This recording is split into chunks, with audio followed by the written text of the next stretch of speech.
साहिल खेरनी नजर डालते हैं दिन भर की कुछ खास और अहम खबरों के ऊपर। विधानसभा चुनावों की तैयारियों में जुटी नेशनल कॉन्फ्रेंस ने अपना घोषणा पत्र तैयार करने की मुहिम शुरू कर दी है।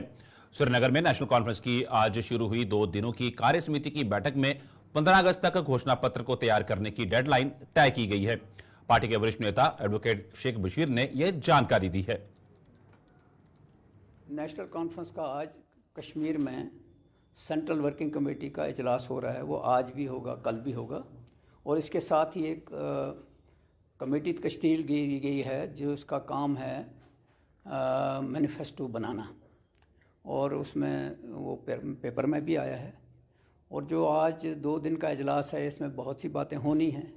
इसमें तय होना है कि नेशनल कॉन्फ्रेंस आने वाले इलेक्शन में कैसे हिस्सा लेगी, और साथ ही ये जो इलेक्शन मैनिफेस्टो है इसको डेडलाइन दी गई है कि 15 अगस्त तक इसको कंप्लीट होना है। तो इस वक्त सूरत हाल यही है। जम्मू कश्मीर के अंदर पिछले 5 बरसों से डेमोक्रेसी कैजुअलिटी है, और लोगों को अपने नुमाइंदे चुनने का हक दिया जाए ताकि वो लोगों के फैसले कर सकें।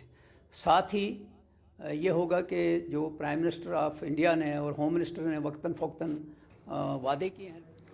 भारतीय जनता पार्टी के राष्ट्रीय अध्यक्ष का पदभार संभालने के बाद जगत प्रकाश नड्डा पहली बार जम्मू कश्मीर के दौरे पर आ रहे हैं। जेपी नड्डा 6 जुलाई को जम्मू में होने वाली भाजपा की विस्तारक कार्यकारिणी की बैठक की अध्यक्षता करेंगे। भाजपा के प्रदेश अध्यक्ष रविंद्र रैना ने बताया कि बैठक में जम्मू कश्मीर में होने वाले विधानसभा चुनावों की तैयारियों पर चर्चा की जाएगी, जिनका जम्मू में भव्य स्वागत किया जाएगा।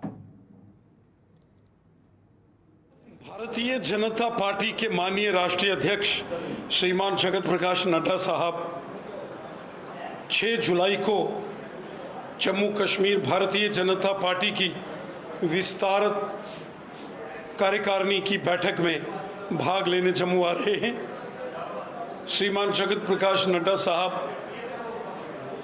6 जुलाई को स्वर्गीय डॉक्टर श्यामा प्रसाद मुखर्जी साहब की जन्म जयंती के उस अवसर पर जम्मू आ रहे हैं, जिन्होंने राष्ट्र हित में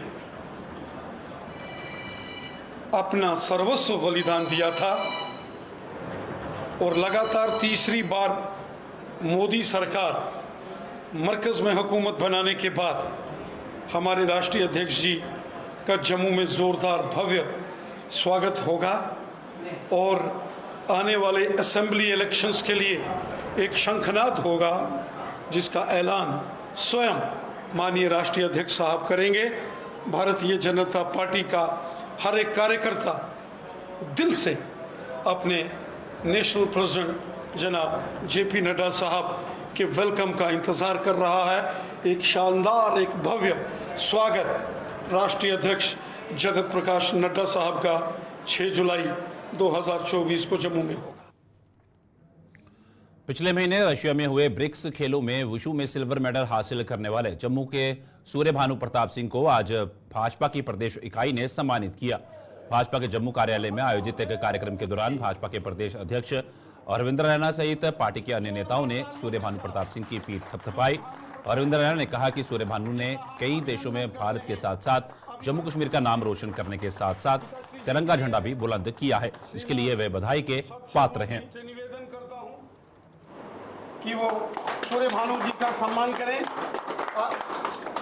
हमारे सुरेंद्र सिंह गिल्ली साहब और अजय भारती जी, अजय भारती ऑनरेबल एमएलसी, और चलिए वुशु के खिलाड़ी सूर्य भानु प्रताप सिंह जी ने नेशनल और इंटरनेशनल लेवल पर देश का तिरंगा झंडा बुलंद किया है। यूरोपियन कंट्रीज हो, दुबई हो, हांगकांग हो, सिंगापुर हो, या फिर अभी हाल ही में ब्रिक्स गेम्स के अंदर यहाँ ब्रिक्स देशों के खिलाड़ियों ने भाग लिया। वुशु प्रतियोगिता में सिल्वर मेडल और गोल्ड मेडल जीतकर जम्मू के होनहार सपूत सूर्य भानु प्रताप सिंह साहब ने देश का तिरंगा झंडा बुलंद किया है। पूरा जम्मू कश्मीर, पूरा भारत सूर्य भानु प्रताप सिंह को बधाई देता है। और इनको शुभकामनाएं हम देते हैं और मां भगवती से प्रार्थना करते हैं कि इसी प्रकार सूर्य भानु प्रताप सिंह साहब देश का झंडा बुलंद करते रहें। हमें अपने इस नौजवान पर मान है जिसने पूरी दुनिया के अंदर देश का और जम्मू कश्मीर का नाम रोशन किया। भारत माता की हर हर महादेव। कांग्रेस नेता राहुल गांधी द्वारा सोमवार को सदन में दिए गए बयान का विरोध चरम पर पहुंच गया है। जम्मू में राष्ट्रीय बजरंग दल ने आज जोरदार प्रदर्शन करते हुए राहुल गांधी के खिलाफ जमकर नारेबाजी की। प्रदर्शन की अगुवाई कर रहे राष्ट्रीय बजरंग दल के प्रदेश अध्यक्ष राकेश शर्मा ने राहुल गांधी के इस बयान की कड़े शब्दों में निंदा करते हुए उनसे हिंदू समुदाय से माफी मांगने की मांग की।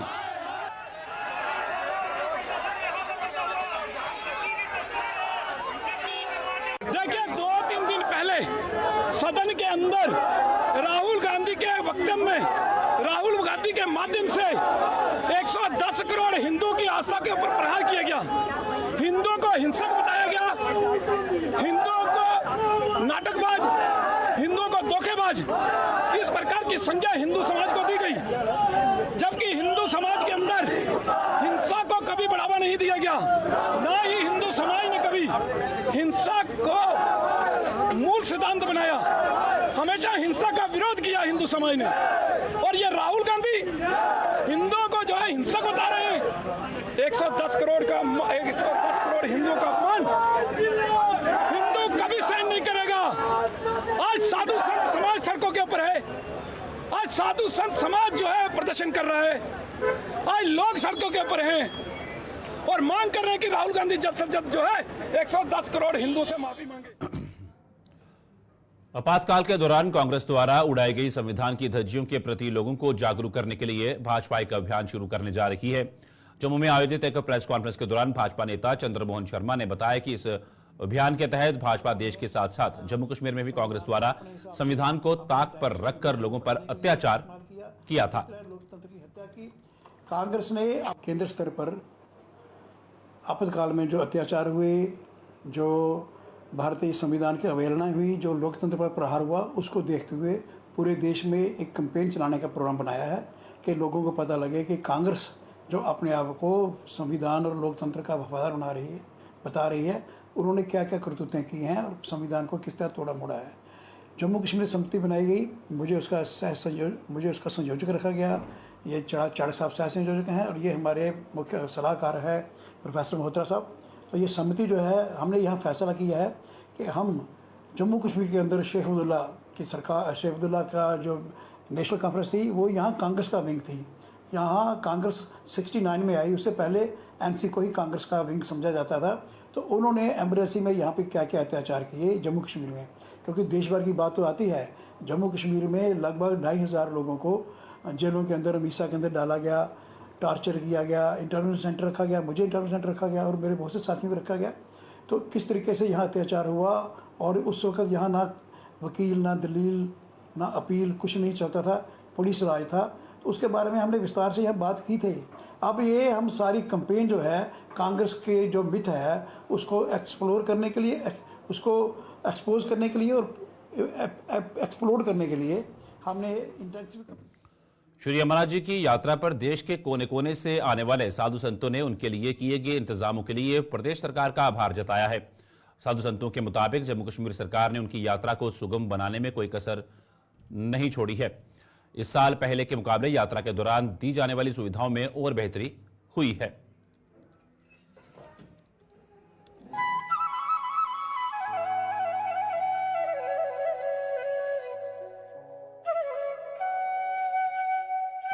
मैं यूपी से आया हूँ और मैं हर साल आता हूँ। इस बार और भी व्यवस्था जितना पहले ये था कि खच्चर वाले और पब्लिक एक साथ चलते थे, ये सब सिस्टम अलग हो गया है। जगह जगह पे मिल रहे हैं, अपना लंगर पानी खा रहे हैं या पी रहे हैं, फिर साथ में चल रहे हैं। और दूसरी बात ये, प्रशासन हर जगह लगी हुई है और साधुओं लोग का पूरा व्यवस्था, पूरा ख्याल रखा जा रहा है। पूरी व्यवस्था पूरी फोकस किए हुए हैं प्रशासन, यहाँ जम्मू सरकार के भी सरकार, और जितने भी हैं अपना भगत जगत, वो आके बाबा बर्फानी के दर्शन कर सकते हैं बिना किसी टेंशन के। पहले हम लोगों को बहुत दिक्कत होती थी घोड़े वालों से, जो सच है। इस बार घोड़े वालों से उतनी प्रॉब्लम हम लोगों को नहीं है, वरना चलना भी मुश्किल होता था रास्तों में। अब के रास्ते डाइवर्टेड हैं। जैसे पीछू टॉप पे जो पुराना रास्ता था वो घोड़ों के लिए कर दिया, नया रास्ता हम लोगों के वॉकिंग के लिए कर दिया, चलने के लिए कर दिया। बहुत अच्छे इंतजाम हैं और रास्ते भर हम लोगों को कोई दिक्कत हो रही, परेशानी हो रही, तो जगह जगह हर कोई मिल रहा है जो हेल्प कर रहा है। ये यात्रा बड़ी मंगलमय हो रही है। सब भक्त बड़े प्रेम से यात्रा कर रहे हैं। श्राइन बोर्ड ने बहुत बढ़िया जो इंतज़ाम किया है। जो पहले हम आते थे तो रास्ता बहुत टाइट था, उसी में घोड़े चलते थे, उसी में यात्रु चलते थे, लेकिन अब इन्होंने बहुत घोड़ों वाला अलग कर दिया है, यात्रुओं का अलग कर दिया।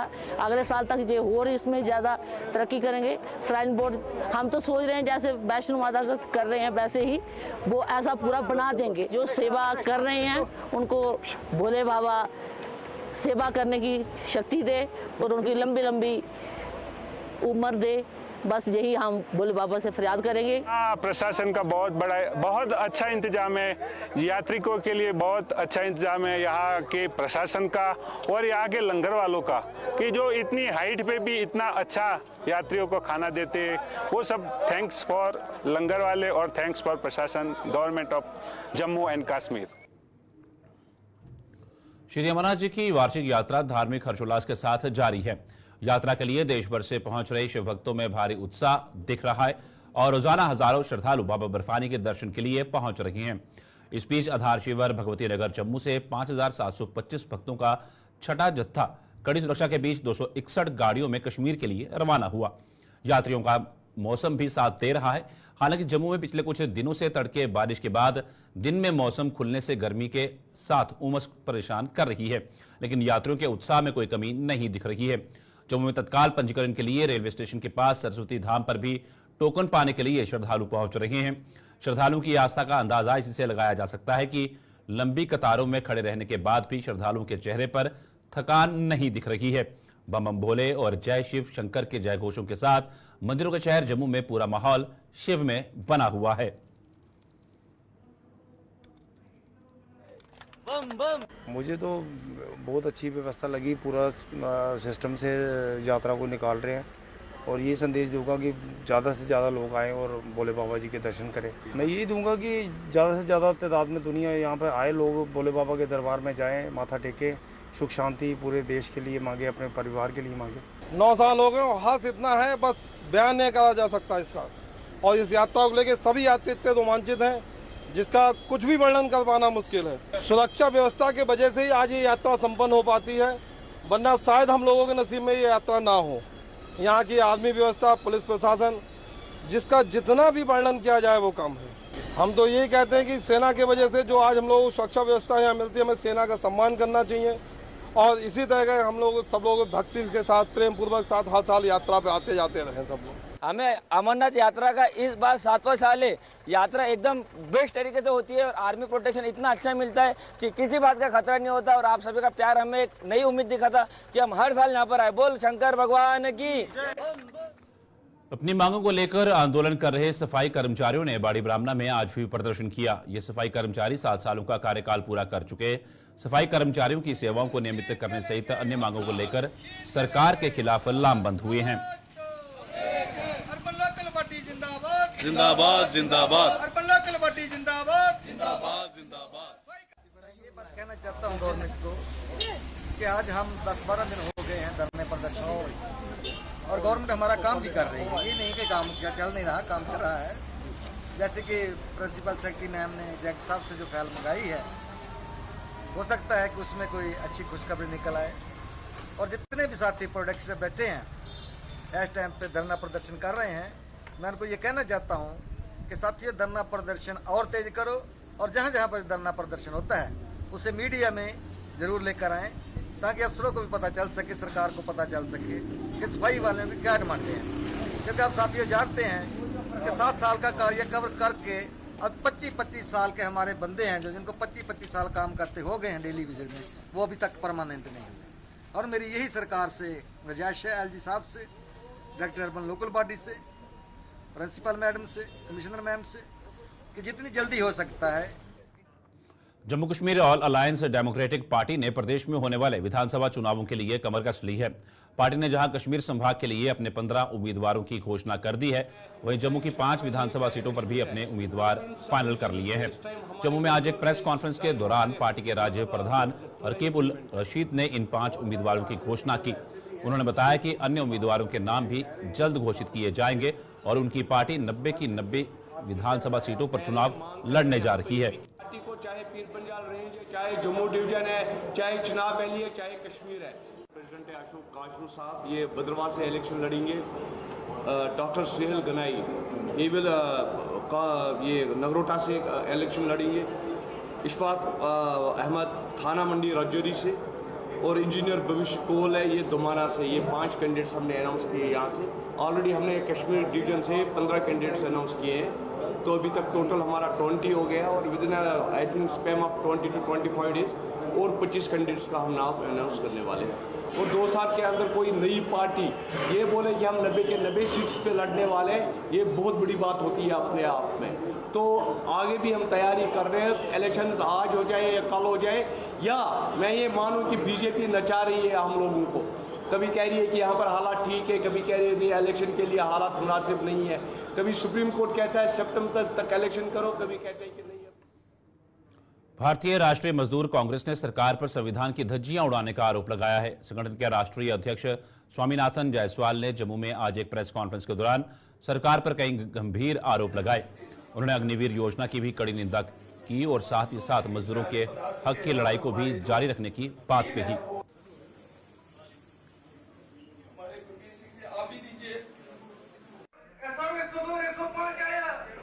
सेना अग्निवीर योजना लाकर जिस तरह से सेना को कमजोर किया गया, आप सियाचिन के बॉर्डर पर चाहे किसी बॉर्डरों पर 6 महीना ट्रेनिंग के बाद आप कहो कि जाकर वो सेना की रक्षा करे, तो शहादत का उसको शहीद का दर्जा भी नहीं मिलेगा। और जब हमारे नेता राहुल गांधी जी अपोजिशन लीडर ने आवाज उठाया, तो जिस तरह से राजनाथ सिंह खड़ा होकर बोले, से प्रधानमंत्री को मजबूर कर दिए।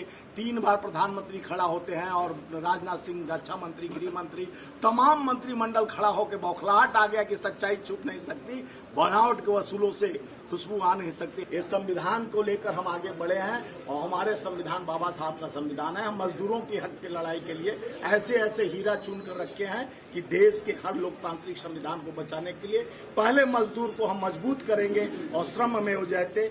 श्रमिक हमारे देश का नवनिर्माण करने का एक आधारशिला है, उनके साथ धोखा नहीं। फाइनल कट में खबरों का सिलसिला यूं ही चलता रहेगा। फिलहाल रुकेंगे थोड़े से ब्रेक के लिए।